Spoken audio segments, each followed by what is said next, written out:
All right, welcome to the second review of the evening. Up this time is we're just going to call this Hyper Fantasy. We don't know if that's a cross, an X, or if we're supposed to do, like Hunter x Hunter. So we're just going to do the Hunter x Hunter thing and call it Hyper Fantasy. Mm-hmm. If the devs have a problem with that, they can tell us. Anyway, so Hyper Fantasy is a surreal sci-fi adventure inside a sprawling megastructure. A death cult is trying to reach ascension. You are Dreamer. You serve as Arch Executor. You have to balance your loyalty to her while resisting the insanity of the impending singularity. Right. So before we get into this, we've got to put some cards on the table here. Um,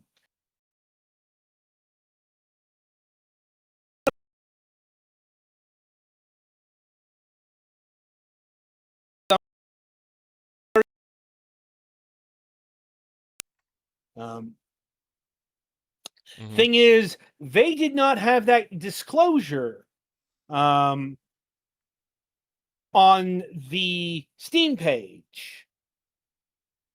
And from what I understand, this is a trick that's starting to go around more and more, where AI generated content isn't being disclosed in the run up to a game's release, Mm-hmm. but is Don't want to have the AI content disclosure on your game thing? Just lie. Well, and that's the thing. Lying about that can get you banned from Steam. yeah. When I brought the issue up to the developers' PR agents, after a bit of back and forth, the story that I've gotten is, whoops, we forgot to fill out that form. I have no idea how truthful that is, but okay. Things get forgotten. The problem is, in your press materials that were sent to me and on the Steam page, I was not told that generative AI was a part of this package. Mm-hmm. Like, And and somebody who hasn't seen those AI videos on YouTube probably wouldn't know there was AI fucking on here. and if you've been following our reviews this year, we've already covered a few titles that have had AI infested in them in various capacities. Mm-hmm. We are trying to wean that out as best as we can, but much like seemingly every other facet of life, AI infestation sometimes falls through the cracks. Mm-hmm. And that's the case here. Mainly from let us call it, for the purposes of this review, an unintentional lie of omission. Okay. Yeah. I don't want to explicitly attribute malice to this because it is possible they just forgot to fill out the form. Right. But they did forget. Mm-hmm. And in so doing, that's, okay, this looks clear. It's, it doesn't have the disclosure. So, and then all of a sudden, and there are other stories of other indie titles getting caught in this exact kind of situation, because guess what, people? AI generated content, it's not good enough to blend in. Like, Mm-hmm. so, And even if you do want to use voices that are artificial for, at some point on the page, I think it said something about that being an intentional artistic choice because they're dealing with AI in the game, although I that's what can't they find initially. that now. That's another And thing, that then, their story has changed, because when they did fill out the form initially, a few days back, they said they tried to pass it off as a conscious artistic choice. But now the AI generated content disclosure is this: a combination of human voice acting and some generated voiceovers is used. A plain utilitarian sentence. Mhm. So, And here's the thing: if you want to use artificially non-human generated voice things, there have been voice generators of varying degrees of competence since literally the 80s. Mm-hmm. I can name a few The works problem that is you has might it. have to pay for those. Yeah, like obscure French series The Bots Master used used, I guess, what we would call today AI generated voices, like the text to talk Just thing, but it was, synthesized voices. yeah, synthesized. There we go. But it was the 90s. Or what happened to Robot Jones used the Apple voice generator. And they actually got into trouble for that because they didn't have Apple's permission to use that, and they got notice of, Mhm. you better stop doing this or you're going to get sued. Mm-hmm. And they changed the voice pretty fast, which is why you clear these things before you do them. Anyways, But with so AI stuff, there's no rights involved because yada yada, this, that, and the other thing, and yeah, therefore yes, you don't have to tell anyone and it can or pay for anything aside from your subscription to whatever the AI is, I guess. yes, And that's a maybe. the magic plagiarism machine. Anyway, so that's the AI rant. Petty, over to you for the actual review. This game. From what we can tell, the dev fancies themselves an auteur developer, such as the likes of Hideo Kojima and Yoko Taro. Mm-hmm. And this game makes no goddamn sense. Yeah, that is how it was sold to me, like being very bold and experimental. Well, Like, I've played both, like, the Nier series, Metal Gear, and, like, yeah, Kojima's and Taro are a little out there, but there's still a solid theme. This thing Does it have flip. to, does it have the amount of like narrative and stuff that you No. want? Yeah, okay. Because I was going to say those games usually have two things. One is, while you may not like the gameplay, it usually has a strong idea to it that then they sometimes bend in a few locations. Mm-hmm. And B, they do usually tell you in significant amounts of text or voice what's going on in the story and what it's about, even if you have to decipher that a bit later. Mm-hmm. Right. And yeah, like, this game also has some horrible performance issues. Like, I am running this on a RTX 4060, and there are sometimes it just chugs. There's also, like, some fit and finish problems, like this glider thing. It's very hard to get off of. I'm guessing the trick is come to a complete stop, then hit A, but hitting A when you're even slightly moving forward causes it to dash. And if you hit a wall, you take damage. So, yeah. Um, like a lot of indie games, I don't know where I'm supposed to be going at this point. I was given a task of some kind. Um, but, like, it's like I was told to go kill some type of monster, but I don't know where that is. So it's very much one of those, um, just, I'm basically groping around the air trying to figure something out.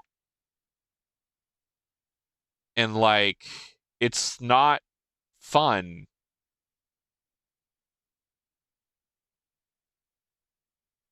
Like, I don't even know. There's a thing where you hold down the, what is this? Left mouse or left bumper. It brings up this link thing that sometimes it shows you where your next objective is. Sometimes it just points something random in the distance. Again, I'm not sure where I'm supposed to be going. And it's kind of infuriating. The combat system is kind of like Blade Symphony, where you can swing from the left or right. There isn't much of a stamina gauge, and like you can hold it for a charged swing, and like for most of these early mooks, you're just kind of flailing at them. But like if you alternate left and right, you can swing faster than if you just tap left or right over and over, which makes sense, but I've not had any need to put much thought into how my combat goes.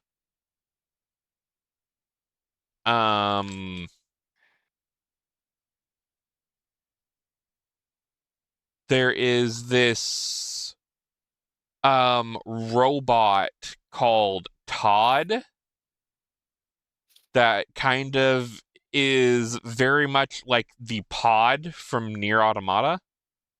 Or automata. Words are hard.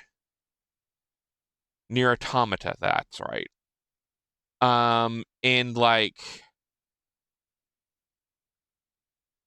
it's basically the thing that's giving you orders, but like I have no means to interact with it like I do in Near.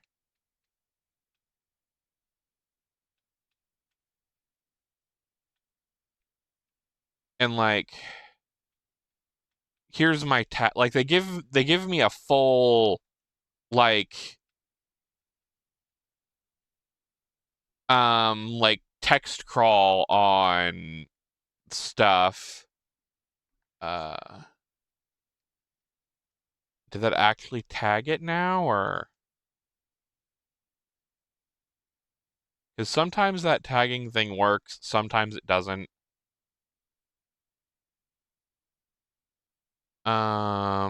Yes, I know my health is low.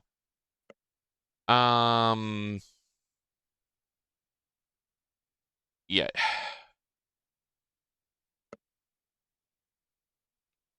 And yeah, this is another one that has a not great map. Like, they're using this pixelated style thing, which makes it hard to read. And then just, if you can't tell, I have a problem with people trying to be cute with maps. I hated when Starfield did it. It's one of the things I wasn't a fan of with Hollow Knight. But yeah, yeah, I've been lost in this, and not in the good kind of lost, for a while now. So it's very much just not a great experience.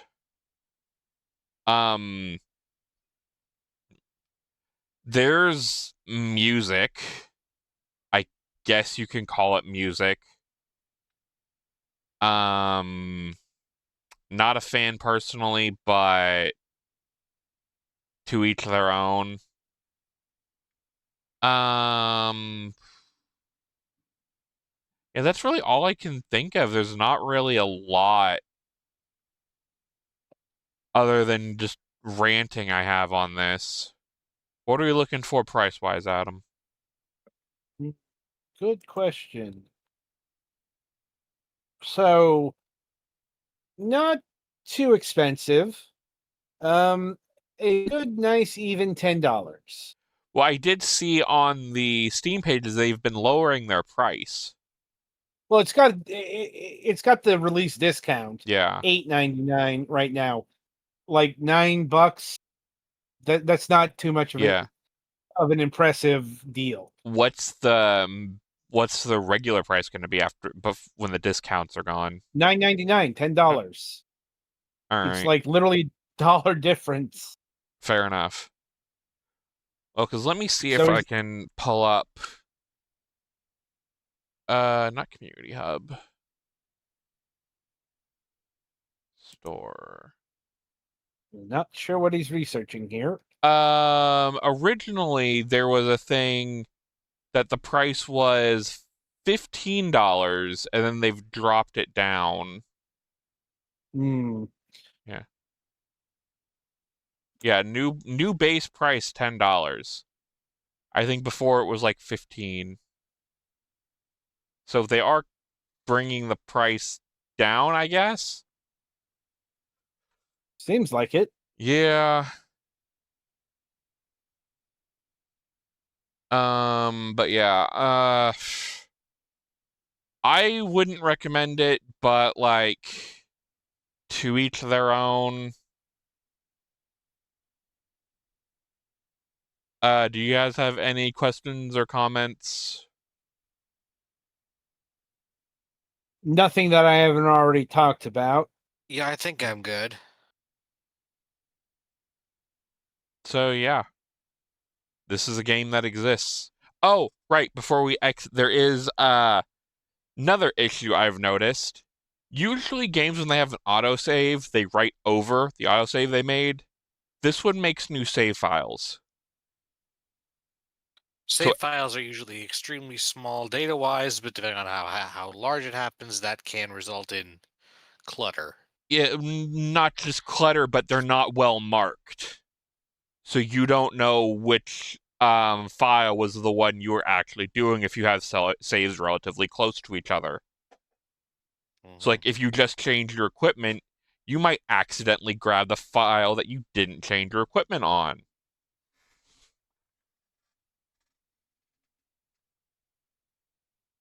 But yeah, I think that's it. Well then. So yeah, that'll about do it for Hyper Fantasy here. Be sure to tune in after the break as the Galax reviews Traxian Squared.